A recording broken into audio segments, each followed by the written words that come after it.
आप देख रहे हैं इंडिया टाउन न्यूज, भारत की बात।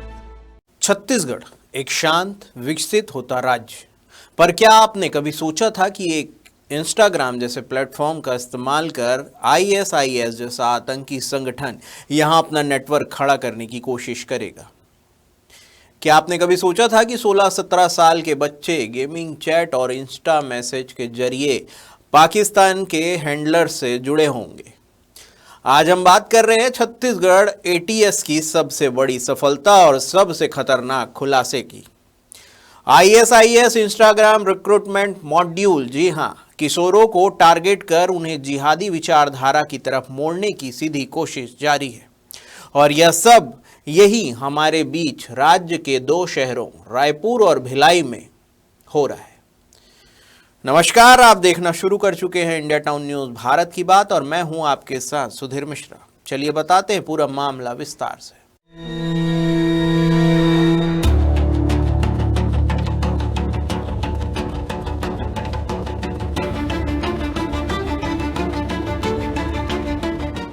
एटीएस की जांच में यह खुलासा हुआ कि पाकिस्तान स्थित आईएसआईएस हैंडलर्स इंस्टाग्राम के फेक अकाउंट से छत्तीसगढ़ के किशोरों को पिछले 4 से 5 सालों से टारगेट कर रहे थे।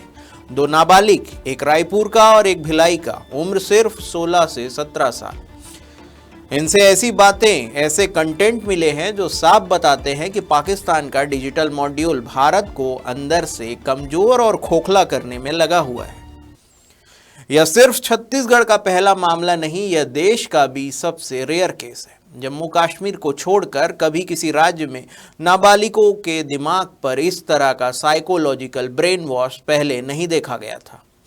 एटीएस के लिए भी यह ऑपरेशन आसान नहीं था। लगातार 1.5 साल की निगरानी, डिजिटल ट्रैप और साइबर ट्रैकिंग के बाद इस मॉड्यूल का भांडाफोड़ हुआ है। एटीएस की रिपोर्ट के मुताबिक कहानी शुरू हुई ऑनलाइन गेमिंग से।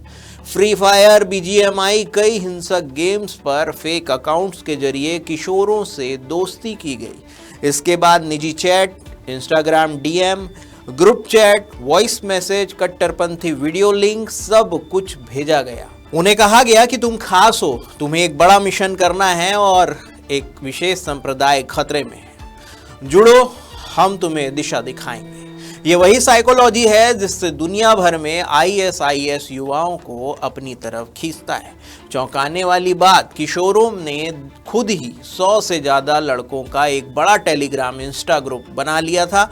इसमें कई राज्यों के लड़के शामिल थे। एटीएस अब इस पूरे नेटवर्क को ट्रैक कर रही है। सन 2017 में एटीएस की स्थापना हुई थी, लेकिन यूएपीए के तहत यह पहली एफआईआर दर्ज हुई है, जिसे खुद एटीएस ने दर्ज किया है। इससे अंदाजा लगाया जा सकता है कि कितना गंभीर मामला है ये। पहले ऐसे मामलों में स्थानीय थानों के जरिए कार्रवाई होती थी, लेकिन इस बार खतरे की तीव्रता को देखते हुए एटीएस ने सीधे कंट्रोल लिया है।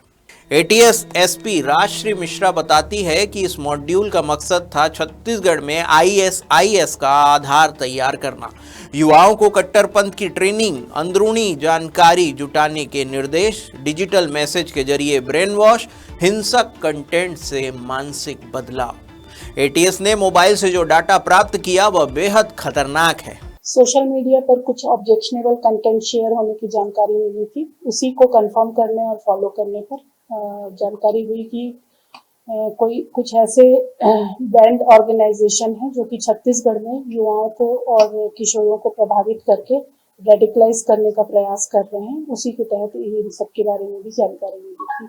यह मामला सिर्फ आतंकवाद का नहीं, हमारे देश के बच्चों की सुरक्षा का भी है। एक सवाल, जब बच्चे गेमिंग कर रहे हों, रील देख रहे हों, इंस्टाग्राम स्क्रॉल कर रहे हों, क्या ये वाकई सुरक्षित है? क्या social media platform child radicalization रोकने में सक्षम है? क्या पेरेंट्स जानते हैं कि उनके बच्चे किस ग्रुप में चैट कर रहे हैं? इंटरनेट अब आतंकियों का नया हथियार बन चुका है। 2 किशोरों की गिरफ्तारी के बाद राजनीति भी गर्मा गई है। पूर्व मुख्यमंत्री भूपेश बघेल ने केंद्र सरकार पर बड़ा इंटेलिजेंस फेल्योर बताया है। उन्होंने कहा, केंद्र सरकार है वो केवल लोगों का ध्यान भटकाने के लिए कर रहा है, जबकि केंद्र सरकार ने ऑपरेशन सिंदूर के बाद उन्होंने कहा था कि कोई भी आतंकी घटना होगा ये तो एक्ट ऑफ वार होगा। तो एक्ट ऑफ वार जब खुद भारत सरकार ने घोषणा की है तो इधर वो दाएं बाएं क्यों बात कर रहे हैं, क्यों चुप हैं? और कश्मीर क्रॉस करके आप पूरा राजधानी तक पहुंच गए तो जिम्मेदारी किसी तय करना पड़ेगा कि डोभाल की तय कर रहे हैं कि अमित शाह की तय कर रहे हैं और 14-15 लोगों की जान चली गई, इसके लिए जिम्मेदार कौन है?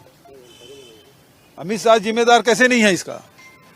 ये 2 जने पकड़े गए, 3 जने पकड़े गए, ऐसे रोज पकड़ते रहेंगे। लेकिन सवाल इस बात की उसकी जान की कीमत क्या?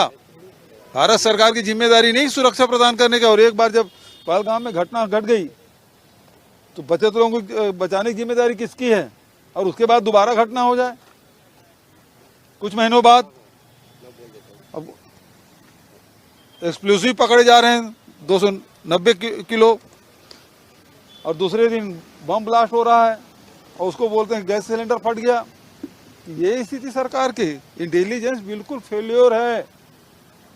ये जो इंटेलिजेंस है वो विपक्षी नेताओं के जासूसी करने में पूरी ताकत लगा दी है, देश की सुरक्षा को खतरे में डाल दी है, ये अपनी कुर्सी बचाने में लगे हुए हैं। इस मामले में दूसरी तरफ गृह मंत्री विजय शर्मा ने कहा, तो एक लंबी जांच की प्रक्रिया के बाद और काफी देर तक ट्रेस करने के बाद एटीएस छत्तीसगढ़ को, एंटी टेररिस्ट स्क्वाड छत्तीसगढ़ को एक बड़ी सफलता मिली है। और इस सफलता में ये है कि रायपुर के ही 2 युवा वो ISIS Islamic state of Iraq and Syria इस ग्रुप से जुड़े हुए थे। इस ग्रुप के लिए काम करने वाले जो पाकिस्तान के मॉड्यूल थे उस मॉड्यूल के डायरेक्शन में काम कर रहे थे और सोशल मीडिया पर एक्टिव थे। इन्होंने फर्जी आईडी बना रखी थी, इंस्टाग्राम में खुद ही ये प्रभावित थे और अन्य लोगों को पूरी प्रभावित करने की कोशिश कर रहे थे। इसमें इनके पास काफी जानकारी थी, पूरा का पूरा उपयोग सोशल मीडिया का, इंटरनेट का इसी नाम से किया करते थे। ऐसे 2 किशोर पकड़े गए हैं। अंततोगत्वा जब सब कुछ स्पष्ट हो गया कि इनकी गतिविधि इस तरह से है जो देश विरोधी है, तो UAPA की धाराओं के साथ प्रकरण पंजीबद्ध करके उनको पहले पकड़ा गया और फिर न्यायालय में प्रस्तुत किया गया। छत्तीसगढ़ वही राज्य है जहां नक्सलवाद से लड़ाई सालों से चली आ रही है और अब ISIS जैसे वैश्विक आतंकी संगठन की डिजिटल घुसपैठ एक नई चुनौती बन गई। यह बताता है कि अब आतंकी सिर्फ जंगल में नहीं, आपके बच्चों के मोबाइल की स्क्रीन में भी छुपे हुए हैं। इसलिए सुरक्षा एजेंसियों की भूमिका डिजिटल स्तर पर और कठिन हो जाती है। तो ये था छत्तीसगढ़ ATS का इतिहास का सबसे बड़ा डिजिटल आतंकवादी खुलासा। 2 नाबालिग, इंस्टा चैट, ऑनलाइन गेमिंग और पाकिस्तान से संचालित ISIS का पूरा डिजिटल मॉड्यूल। जांच जारी है, गिरफ्तारियां बढ़ सकती है, नेटवर्क और बड़ा हो सकता है, लेकिन एक बात तय है, भारत का दुश्मन अब सिर्फ बॉर्डर के पार नहीं, हमारे फोन, हमारी स्क्रीन, हमारे घरों तक पहुंच चुका है। हम इस केस की हर अपडेट आप तक पहुंचाते रहेंगे। फिलहाल के लिए बस इतना ही। देश प्रदेश की बड़ी और ताजा अपडेट के लिए देखना ना भूलें इंडिया टाउन न्यूज, भारत की बात। नमस्कार। आप देख रहे हैं इंडिया टाउन न्यूज, भारत की बात।